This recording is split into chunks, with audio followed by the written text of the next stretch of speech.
Hello, and once again, we are live with the Modern Mystery School UK EU podcast and YouTube channel. And today we are joined by the lovely Justin. Justin, how are you today? I'm very good, thank you. How are you?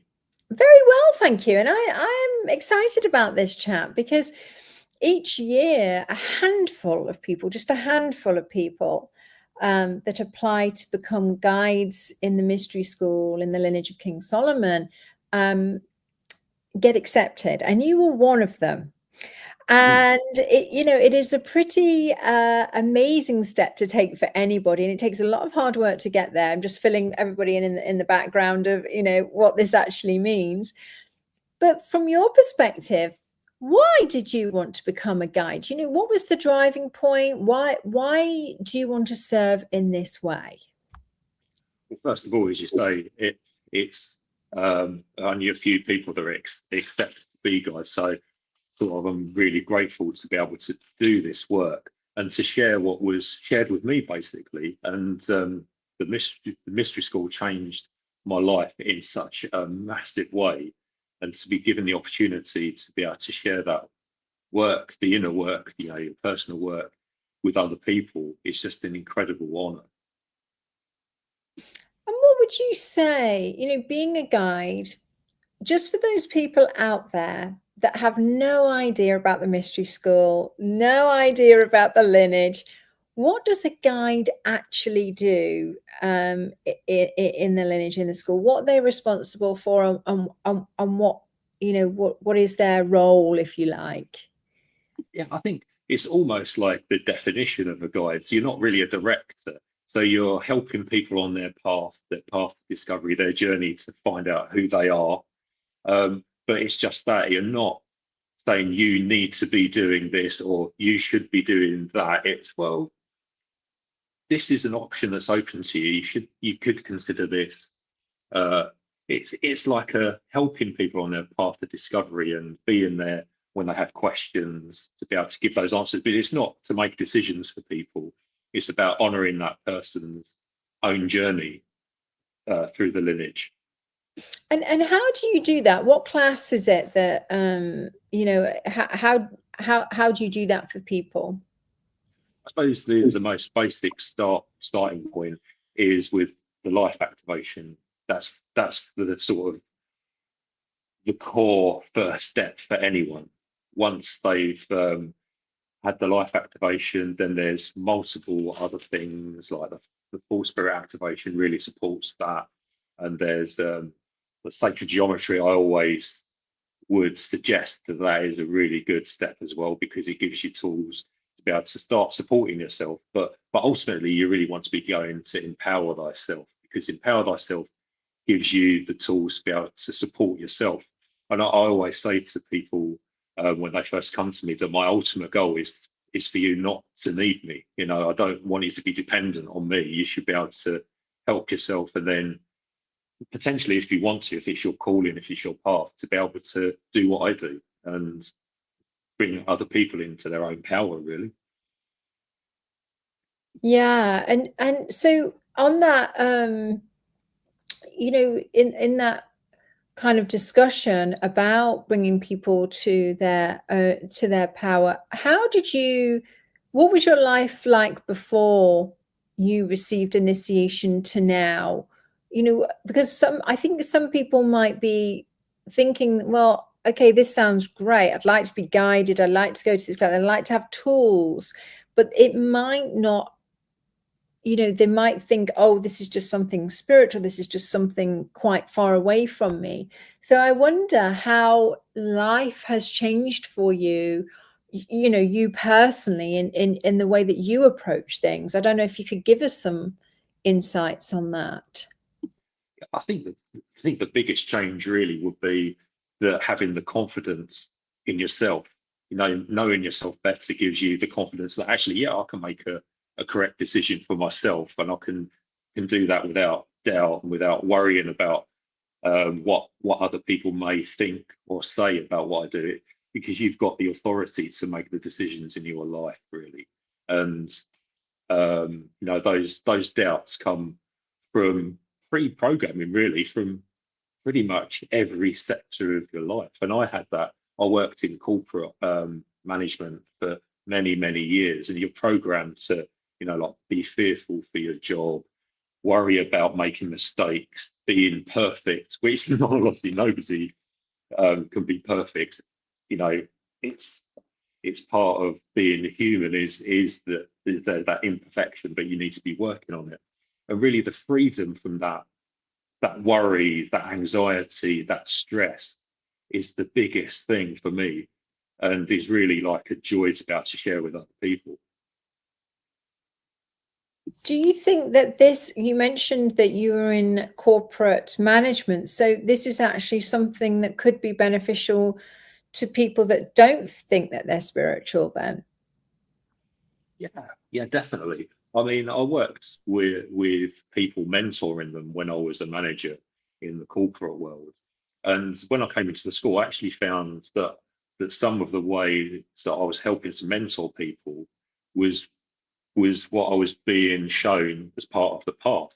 So you could well be using mystery school tools without even realizing it. And then when you come and start taking some classes or having some healings, it's like an aha moment. It's like, hang on, I've actually been doing some of this already. So you've got that sort of reverberation, and you can sort of authentically take it forward for yourself. It's really incredible, actually.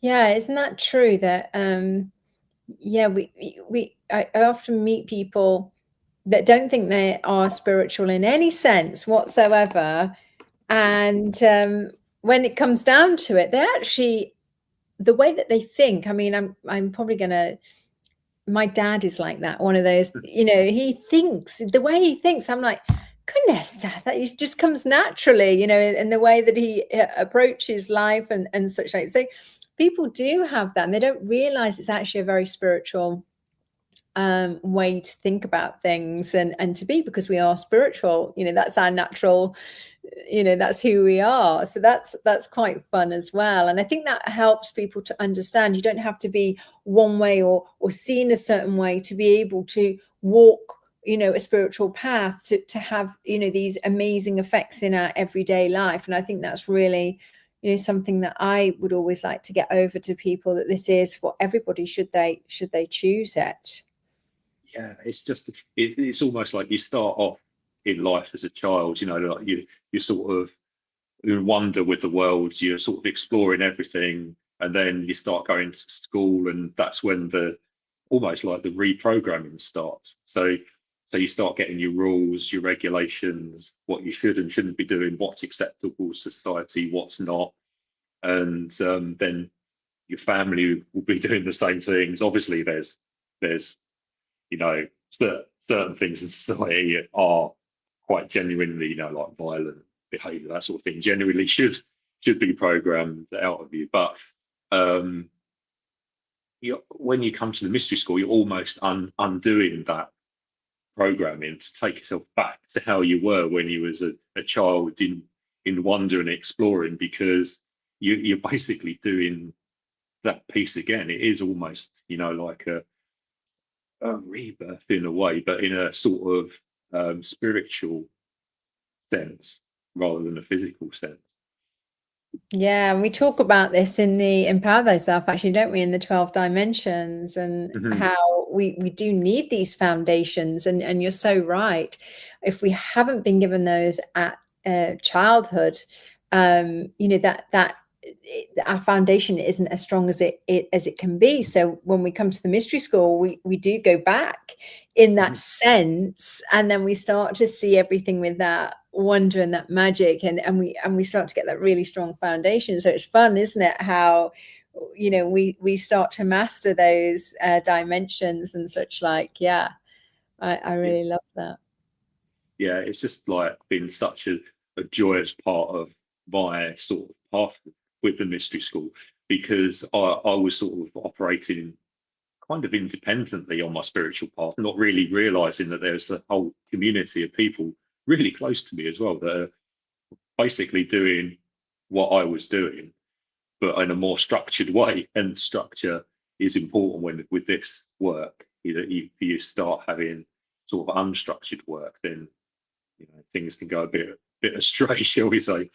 But yeah, that discovery of, wow, there's like a whole community of people that I can be a part of was just like almost jaw dropping, really. Yeah, and on a side note, some of us came together last night, didn't we, for our Christmas party? And it's like, oh, it's so nice, Yeah. you know, to be in the midst of so many people from all different walks, all different backgrounds, all different cultures, all different upbringings, different languages. You know, we all come together in that, you know, in the light, in that unity, in that light. So I love that. Yeah, it was such an amazing night. I think there was like, was there like 25, Yeah. 30 of us in total? Yeah, just all with the same purpose, really, and the same sort of mission in life, just to make our lives better and help other people make their lives better. And by coming together, just having a great time. Yeah, I love that. Mm. Our time has whizzed by. So, Justin, if people want to get in touch with you and, you know, find out, perhaps they want to find out a little bit more and they're not sure, how can they contact you? Yeah, my website is probably the easiest place to contact me from. It's got all my contact details and it's really easy to remember as well, which is handy. It's just londonhealing.co.uk. So if you've got any questions or want to explore what I do a bit more, that's probably the best place to start from. I love it. Thank you so much. Thank you for sharing your time with us tonight. And if you're out there and you like what Justin is talking about, please get in touch. I know he will be able to share a lot more and give you a lot more options and insights. So, yeah, thank you so much. And thank you for giving me the opportunity to come on to your podcast. I'm really grateful for that. It's lovely to be able to talk with you. Yeah, my absolute pleasure. It's my favorite thing to talk about magic with magical people. Thank you, everybody. Thanks for tuning in, and we will see you all again soon.